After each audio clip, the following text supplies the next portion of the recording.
कि मनीष सिसोदिया अगर स्कूलों की यहाँ पे ढांचा बदलने जा रहे हैं तो क्या जो पंजाब के मंत्री हैं या जो पंजाब के दूसरे एमएलए हैं जो आम है, क्या उनमें काबिलियत नहीं है? बिल्कुल काबिलियत नहीं। ये मैं नहीं कह रहा हूँ, ये खुद अरविंद केजरीवाल कह रहे हैं, भगवंत मान कह रहे हैं, मैं नहीं कह रहा हूँ। मतलब मान लीजिए कि एक कैबिनेट रैंक के पास 25 आदमी है, तो उसके बाद चले गए 25 चले गए, तो 50 आदमी रल के वो काम कर रहे हैं। 50 वो हो गए, 2 उनके हेड हो गए, एक पंजाब का हेड हो गया, एक दिल्ली का हेड हो गया। मतलब ये मान के रखिए कि दो हाथों से नहीं, दोनों पैरों से लूटा जा रहा है पंजाब को। और मुझे बड़ी शर्म से कहना पड़ता है कि गवर्नमेंट में, सिस्टम में, या पंजाब के लोग शांत क्यों बैठे हैं। ये देख क्या रहे कि हो क्या रहा है कि पंजाब के लोगों का टैक्स का पैसा कौन खा रहा है, यही खा रहे हैं। देख के हैरानी होगी। ये जो पॉलिसी, जो सवाल उठाया जाता है, वो सुबह अमित शाह जी सवाल उठाते हैं, दोपहर को भगवंत मान जी उठाते हैं, शाम को अरविंद केजरीवाल जी कहते हैं जिसको भलाई कर दो। तो मुझे लग रहा है कि शायद रंगमंच के मंच पर कितने नाटक नहीं हो रहे जितने आप पंजाब की सियासत में हो रहे हैं। ये मान के चलिए राजपूत जी कि हम ये क्लियर बात कहते हैं, थोड़ी कड़वी बात कह रहे हैं कि मेरे 5000 के इतिहास के रिकॉर्ड देखा जो मैंने आज तक, मैंने दिल्ली को कभी भी पंजाब के प्रति वफादार नहीं देखा। वो चाहे मुगल रहे, चाहे कांग्रेस रही, चाहे उसमें अंग्रेज रहे, चाहे बीजेपी संघ रही। केरल में दी, तमिलनाडु में दी, असम में, कई कंट्रियों में, स्टेटों में ऐसे ऐड दी, हजारों करोड़ रुपए की ऐड दी। उसका पंजाब को क्या बेनिफिट, जबकि पैसा पंजाब का था। इसका मतलब जो समझ देगा कि जो पंजाब के लोगों की कमाई है, हराम की कमाई है, जितनी उड़ाई जाए उड़ा रहे हैं। क्या पंजाब प्रॉफिट में चल रहा है? पंजाब प्रॉफिट में कहाँ चले? पंजाब का तो बेड़ा गर्क कर दिया उन्होंने। पंजाब के पास तो जो जमा पूंजी थी वो आगे किसी टाइम बादल साहब ने बिल्डिंगें गिरवी रख के काम चलाया था। आज देखिए क्या हालात है। हाँ, नमस्कार, सत श्री अकाल, आदाब। दोस्तों, आज हम एक नए टॉपिक पे यानी कि राजनीति को लेकर आज बात करने वाले हैं। कई मुद्दों पर हम बात कर चुके हैं नरूला जी के पास, डॉक्टर साहब जो हैं कई जवाब भी दे चुके हैं। तो आज एक नए मुद्दे के साथ नरूला जी फिर इस वक्त हमारे साथ मौजूद हैं। आज एक्चुअल बात करेंगे हम कि जो आम आदमी पार्टी के संयोजक अरविंद केजरीवाल और जो दिल्ली के पूर्व शिक्षा मंत्री मनीष सिसोदिया जी पंजाब में लगातार फेरी में चल रहे हैं भगवंत मान जी के साथ में। तो कारण क्या है कि क्यों चल रहे हैं, रीज़न क्या है? पंजाब पे जो चल रहे हैं, इतनी सिक्योरिटी, इतनी जो फोर्स लगी है, उसका खर्चा कहाँ से आएगा? ये सारे मुद्दों को लेकर आज हम बात करने जा रहे हैं डॉक्टर नरूला जी के से। सत श्री अकाल जी, नमस्ते। नमस्ते, सत श्री अकाल राजपूत जी, बहुत बहुत धन्यवाद। नरूला साहब, क्या कहेंगे जिस समय अरविंद केजरीवाल जी दिल्ली के पूर्व मुख्यमंत्री और मनीष सिसोदिया जिस समय लगातार पंजाब की फेरी पे चल रहे हैं, उस पर हम बात करेंगे कि आखिर जो बजट लग रहा है, जो खर्चा होगा, वो किसका लगता है, पंजाब का या दिल्ली का या किसका? सर राजपूत जी ऐसे है, मैं आपको 2 चीज़ें क्लियर कर दूँ।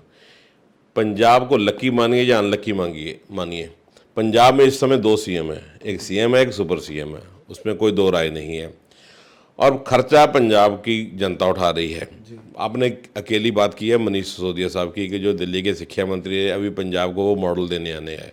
मॉडल तो बहुत बढ़िया है कि 5 लाख का कमरा उन्होंने 24 लाख रुपए में बनाया, तो ये मॉडल ही है। दूसरी बात है, मुझे अभी तक ये नहीं समझ आई कि पंजाब की डबल वजारत काम कर रही है। मतलब जो वजारत दिल्ली में फ्री हो गई है इलेक्शन के बाद, वो पंजाब में सारी आ चुकी है। वो चाहे सिंदर जैन है, चाहे मनीष सिसोदिया, चाहे बाकी भी धीरे धीरे सब आ रहे हैं। ये बात ब्रीफ करना तो भाई, मुझे सवाल है कि ये चीज़ याद आ गया कि मनीष सिसोदिया अगर स्कूलों की यहाँ पे ढांचा बदलने जा रहे हैं तो क्या जो पंजाब के मंत्री हैं या जो पंजाब के दूसरे एमएलए हैं जो आम है, क्या उनमें काबिलियत नहीं है? बिल्कुल काबिलियत नहीं। ये मैं नहीं कह रहा हूँ, ये खुद अरविंद केजरीवाल कह रहे हैं, भगवंत मान कह रहे हैं, मैं नहीं कह रहा हूँ। अगर मुझे पता कि आप राजपूत जी इस सिस्टम को चलाने के काबिल हैं तो मैं राइट आप ही को दूंगा। मुझे लग रहा है कि नहीं आप गलत करोगे तो मैं आपके साथ और कुछ नहीं करूंगा, असिस्टेंट लगा दूंगा। तो ये तो पहले ही बात हो चुकी है जब दिल्ली में गवर्नमेंट और पंजाब की गवर्नमेंट बनी, और उसके बाद पंजाब गवर्नमेंट में 18 विभागों में दिल्ली गवर्नमेंट ने अपने आदमी बिठा दिए। आप समझिए मेरी बात। उन 18 बंदों का काम क्या था कि पंजाब गवर्नमेंट की कोई भी पॉलिसी, कोई भी रिलेशन, कोई भी इवन जस्ट एक ट्रांसफर भी अगर दिल्ली में थे मैडम सुनीता केजरीवाल की सिग्नल होंगे तभी होगी, अदरवाइज नहीं होगी। आप समझिए ना मेरी बात, समझिए। ये काम तो जब गवर्नमेंट बनी तब से शुरू है, ठीक है ना। लेकिन फ़र्क इसमें क्या हुआ कि दिल्ली गवर्नमेंट में आम आदमी पार्टी बुरी तरह हार गई, वजारत खत्म हो गई, अपोजिशन में चले गए, कहानी खत्म। अब वो आदमी बिल्कुल थे फ्री, इन्होंने उसको पंजाब में एडजस्ट किया। बड़ी हैरानी की बात है राजपूत जी, कांग्रेस बीजेपी कई सरकारें कई प्रदेशों में आई, कई प्रदेशों में चलेगी, मगर ऐसे नहीं हो जैसे अभी मान लीजिए हमारे बगल में हिमाचल प्रदेश है, वहाँ से कांग्रेस इलेक्शन जीत गई तो बीजेपी इलेक्शन हार गई। तो ये नहीं हुआ कि बीजेपी की जितनी लीडरशिप थी, वो हरियाणा में मनोहर लाल खट्टर की सरकार थी कि जी उनके मुख्यमंत्री के साथ मुख्यमंत्री लगा दो, शिक्षा मंत्री के साथ शिक्षा मंत्री लगा दो, ऐसा कुछ नहीं है। लेकिन ये 100 साल के इतिहास में शायद पहला मौका है कि दिल्ली की जितनी वजारत है उसको पंजाब में बाकायदा एडजस्ट किया गया, शिक्षा मंत्री को शिक्षा मंत्री के साथ लगाया गया, हेल्थ वाले को। अभी देखिए क्या क्या हो रहा दिन है। तो मतलब ये है कि पंजाब गवर्नमेंट लकी है कि इसको हर चीज़ की इसको डबल मिलेगी, डबल सीएम मिले, डबल एजुकेशन मिनिस्टर मिले। लेकिन दुखद बात ये है कि उस सारे का खर्चा किस पे पड़ रहा है? पंजाब के लोगों पर, पंजाब के लोगों पर पड़ रहा है। सीएम केजरीवाल साहब 100 गाड़ी लेके घूम रहे हैं। मनीष सिसोदिया जी आप देखिए 25 से 50 गाड़ियां घूम रही हैं। अब एक गाड़ी में आप मान के चलिए अगर 4 आदमी बैठे, जबकि 6 होते हैं, 2 गाड़ी में आगे होते हैं, 4 पीछे होते हैं। अब कहीं किसी भी गाड़ी में तो 6 आदमी अगर 25 हो गए, इसका मतलब 100 आदमी की सैलरी, 100 आदमी की केयरिंग सारा कुछ। और उसके अलावा जो पंजाब का सिटिंग मंत्री है, कैबिनेट रैंक मंत्री है, उसके पास भी सेम फैसिलिटी है। मतलब मान लीजिए कि एक कैबिनेट रैंक के पास 25 आदमी है, तो उसके बाद अगर उसके बाद चले गए 25 चले गए, तो 50 आदमी रल के वो काम कर रहे हैं। 50 वो हो गए, 2 उनके हेड हो गए, एक पंजाब का हेड हो गया, एक दिल्ली का हेड हो गया। मतलब ये मान के रखिए कि 2 हाथों से नहीं, दोनों पैरों से लूटा जा रहा है पंजाब को। और मुझे बड़ी शर्म से कहना पड़ता है कि गवर्नमेंट में, सिस्टम में, या पंजाब के लोग शांत क्यों बैठे हैं? ये देख क्या रहे कि हो क्या रहा है कि पंजाब के लोगों का टैक्स का पैसा कौन खा रहा है? यही खा रहे हैं। पॉलिसी कौन सी वो बन रही है। और आपको देख के हैरानी होगी, ये जो पॉलिसी जो सवाल उठाया जाता है, वो सुबह अमित शाह जी सवाल उठाते हैं, दोपहर को भगवंत मान जी उठाते हैं, शाम को अरविंद केजरीवाल जी कहते हैं जिसको अप्लाई कर दो। तो इसका मतलब है जो फ्रेंडली मैच था वो ओपनली आ गया है। दूसरी बात, सबसे बड़ी बात, आज इतिहास में पहला काम हुआ, सुबह माननीय गवर्नर साहब ने कहा जी हम नशा रोकने के लिए एक रैली निकाल रहे हैं। मैं इस चीज़ों को शुरू से खिलाफ हूँ। रैली निकाल रहे हैं, मैं एमपी को भी बुला रहा हूँ, मैं एमएलए को भी बुला रहा हूँ, मैं चीफ मिनिस्टर साहब को भी बुला रहा हूँ, आप रैली निकालिए। जितने सर एक तमाशा है, इसको हमारे गुरु ग्रंथ साहब में कहा जाता है रोटियां कारण बुरे ताल। अगर आपकी रैली निकालने से या श्री दरबार साहब में आप बच्चों को इकट्ठा करने से, प्रेयर करने से नशा खत्म हो जाता है, तो आप पुलिस स्टेशन बंद कीजिए, जुडिशरी सिस्टम बंद कीजिए, सारा कुछ बंद कीजिए, मंत्रियों से दे दिए, क्योंकि एक आधा काम तो आपकी रैली से हो जाए, आधा काम आपकी प्रेयर से हो जाएगा। तो मुझे लग रहा है कि शायद रंगमंच के मंच पर इतने नाटक नहीं हो रहे जितने आप पंजाब की सियासत में हो रहे हैं। तो आप बिलीव करिए ना कि अगर बच्चों से आपने प्रेयर करवाई, दरबार साहब जाके नशा खत्म हो गया, तो ठीक है, बच्चों ने प्रेयर की, हम उसका कोई इशू नहीं बना रहे। लेकिन पंजाब पुलिस किस लिए थी? सिक्योरिटी किसके लिए थी? सिस्टम के लिए। अब पंजाब का गवर्नर एक मुख्यमंत्री की भूमिका में आ गया। वो कह रहा है जी मैं रैली निकाल रहा हूं, बॉर्डर इलाके ढूंढ रहा हूं, लोगों को नशे के खिलाफ कर रहा हूं। भाई बीजेपी की गवर्नमेंट है दिल्ली में, पंजाब में गवर्नर किसने अपॉइंट किया? बीजेपी ने। गृह मंत्रालय किसके पास? अमित शाह जी के पास। तो बॉर्डर की सिक्योरिटी ऑल ओवर इंडिया की किसकी? अमित शाह के पास। तो रैली कौन निकाल रहा है? तुम्ही ने आग लगाई, तुम्ही नहीं, मेरी बात सुनिए। नशा तो पकड़ा जाता है अडानी पोर्ट पे, ठीक है ना, गुजरात का जितना नशा आता वहां से, यहाँ से 2 या 3 किलो ड्रोन से आता, तो उसको सारा मीडिया, सोशल मीडिया सारा दिखाता, वहां टनों के हिसाब से पकड़ा गया, किसी ने को बोला, कुछ नहीं बोला।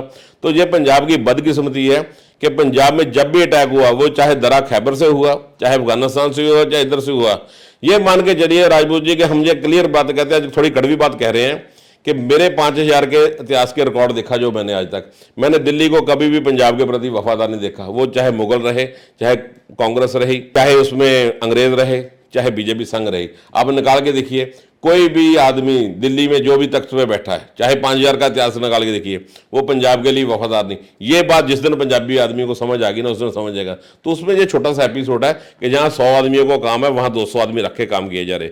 अब 200 आदमी काम क्या करेंगे, उसको मुझे लग रहा है ज़्यादा कहने की जरूरत नहीं है। दोनों हाथों से लूटा जा रहा है। और एक सीट बचाने के लिए मैं कहूँगा कि लुधियाने की एक सीट के लिए पूरी मिनिस्ट्री लगा दी गई है।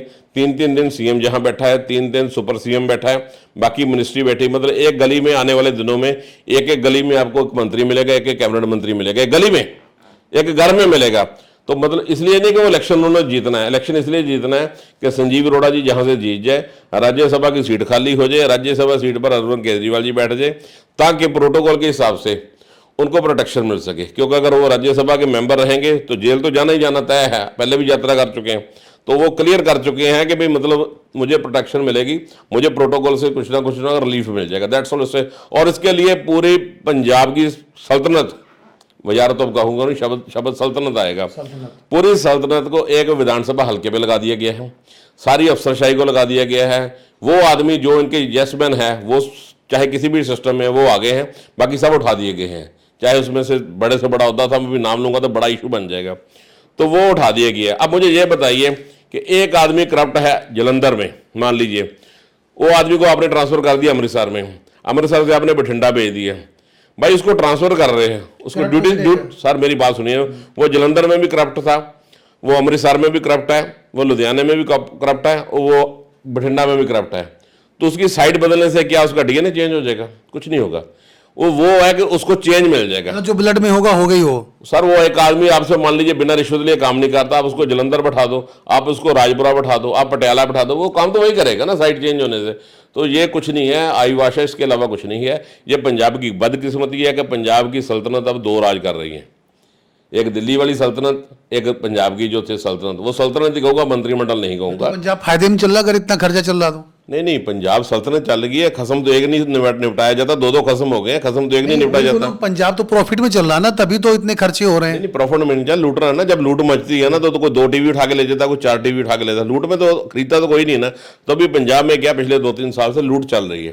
तो लूट में है कि जितना लूट सके लूट, राम नाम का नाम है, तो जितना चाहे लूट। अभी वो हालात है, पंजाब के लोगों ने फैसला करना है कि उन्होंने अपने लिए क्या चुनना है। मैं किसी पार्टी के फेवर में नहीं, कुछ नहीं है, लेकिन ये जो हिंदुस्तान के इतिहास में पहली बार हुआ कि जितनी वजारत दिल्ली में हारी, सब हारे, इंक्लूडिंग अरविंद केजरीवाल साहब, वो सब पंजाब में आके बैठ गए। ये बात मैंने ऐसे महीना पहले भी बोल दी थी कि पंजाब को ऑफिशियली सुपर सीएम मिलने वाला है। मिल गया, वो मिल गया, अनऑफिशियली था वो तो मिल गया, ठीक है ना। अब वो देखिए, आप उनकी आरटीए किसी से डलवा के देखिए कि कितनी सिक्योरिटी और कितने आदमी, खाना पीना रहना सब कौन मैनेज कर रहा है? पंजाब गवर्नमेंट कर रही है। पंजाब गवर्नमेंट का मुझे आज तक नहीं समझ आया कि आपने यूपी बिहार में ऐड दी, केरल में दी, तमिलनाडु में दी, असम में, कई कंट्रियों में, स्टेटों में ऐसे ऐड दी, हजारों करोड़ रुपए की ऐड दी, उसका पंजाब को क्या बेनिफिट, जबकि पैसा पंजाब का था। इसका मतलब जो समझ देगा कि जो पंजाब के लोगों की कमाई है, हराम की कमाई है, जितनी उड़ाई जाए उड़ा रहे हैं, तो वो उड़ा भी रहे हैं। इसमें मेरा सवाल ये था कि क्या पंजाब प्रॉफिट में चल रहा है? नहीं, पंजाब प्रॉफिट में कहाँ चले? पंजाब का तो बेड़ा गर्क कर दिया उन्होंने। पंजाब के पास तो जो जमा पूंजी थी वो आगे किसी टाइम बादल साहब ने बिल्डिंगें गिरवी रख के काम चलाया था। आज देखिए क्या हालात है, बिना बकवासबाजी के बाद कुछ नहीं। अभी कल की बात देखिए, इन्होंने जाके स्टेटमेंट मलेरकोटला में दी कि हम इतनी 100 सीटें मेडिकल की ला रहे हैं। मैं अभी आपको कॉपी दे देता हूँ। वो मेडिकल कॉलेज जो था वो एमपी कोटे में सिमरनजीत सिंह मान के आया था, मेरे पास उसकी लेटर भी है। तो कोटा तो एमपी का आया, तो डंडोरा ये पीट रहे हैं। तो वो अपना जो करेक्टर मुझे है ना, कहावत मुझे सारी ज्यादा, फिर आप बात पकड़ लेते, कहावत मुझे ज्यादा, आग कहीं लगी धुआं कहीं निकला। तो वो मेडिकल कॉलेज जो 100 सीट का ना, उसके लिए हेल्थ मिनिस्ट्री ने स्पेशली सिमरनजीत सिंह मान को चिट्ठी लिखी कि आपने जो रिक्वेस्ट डाली थी उसको हमने अप्रूवल पर आगे भेज दी। मेरे पास वो चिट्ठी भी है, मैं आपको कॉपी भी दे देता हूँ, ठीक है ना। उसमें क्लियर है कि सेंट्रल गवर्नमेंट का प्रोजेक्ट है, सेंट्रल गवर्नमेंट ने एमपी कोटे में से, क्योंकि उस टाइम संगरूर में सिमरनजीत सिंह मान एमपी थे, तो वो जो कोटा उसको उसी को जाएगा ना, जाएगा। तो वो तो हो चुका पिछले साल का, तो उसको जाके बोलना कि जी मैं कल ईद के मौके पर आया हूँ और आपको 100 एमबीबीएस सीट दे रहा, तो बकवास है, झूठ है।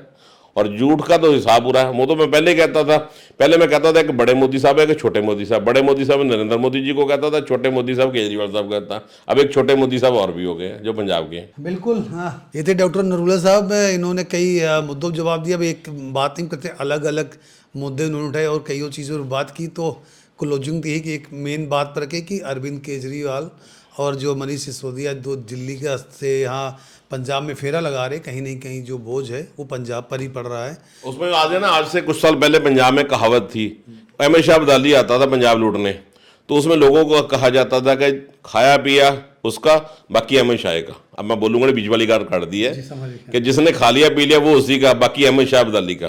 तो यही अब पंजाब में हो रहा है। वह फर्क ये है कि उधर काबल कंधार से आते थे, अब दिल्ली से आ रहे हैं, वह फर्क कोई नहीं है। बिल्कुल, हमारे पंजाब में भी मिनिस्टर और एमएलए और जो यहाँ पर प्रशासन है काबिल हैं और वो किसी चीज़ को भी चेंज कर सकते हैं, किसी भी चीज़ को अच्छा बना सकते हैं। तो ये नहीं है कि दिल्ली से ही अगर लोग आए तो इसको चेंज कर सकते हैं। तो चलो, ये तो राजनीति है, इस पर तो बात नरूला जी के लिए, क्योंकि राजनीति के ज़्यादा मैं ज्ञाता नहीं हूँ। नरूला जी हैं, इनसे हमने बात की, तो और हम कई अहम जो मुद्दे हैं उस पर लेके फिर दोबारा आपके साथ फिर पेश हो गए। नमस्कार, धन्यवाद, थैंक यू सर।